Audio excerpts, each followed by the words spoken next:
20, 20, 20. Anong 20 pesos ba ang hinahanap at iniipon ko? Ito ba yung 20 pesos na lampas kwelyo, kagaya nito? Or yung 20 pesos na untog ulo or yung dikit ulo dun sa bilog, kagaya nito?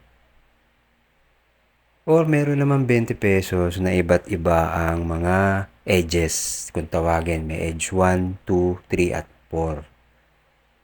Okay, yan po yung mga edges. Okay, sa mga nabanggit kong coins na yan, wala po akong hinahanap dyan at iniipon. Dahil yung mga coins na yan, yung lampas kwelyo, yung untog ulo, ay mga common coins lang yan. Okay, so ibig sabihin, pag common coin, madaling hanapin. Nasa sirkulasyon dahil marami. Okay, so pag marami at nasa sirkulasyon, hindi po yan binibili. Okay, katunayan na isusukli po yan sa inyo sa jeep at sa bus at sa mga pamilihan.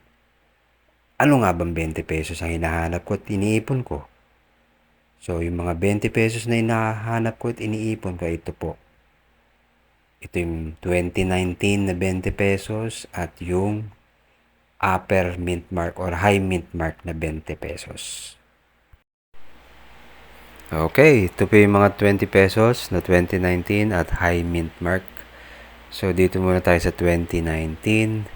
Siguro mga 25 pieces yung nasa akin. So, medyo konti pa. Pero, naghahanap pa rin ako at nag-iipon ng ganitong coins. So, bakit nga ba 2019? Kasi itong 2019, 3% lang yung ginawa ng BSP na 2019 na Edge 2. Kung makikita nyo po sa website ng lumista.com. So, itong 2019, hinahanap ko at iniipon ko. Pero hindi po ako bumibili nito ha.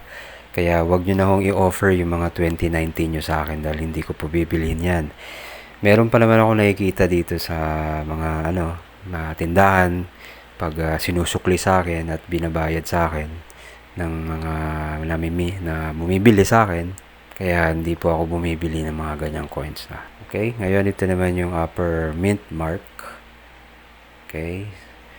Ang upper mint mark po, high mint mark ay year 2020 lang po. Wala pong 2019 na high mint mark.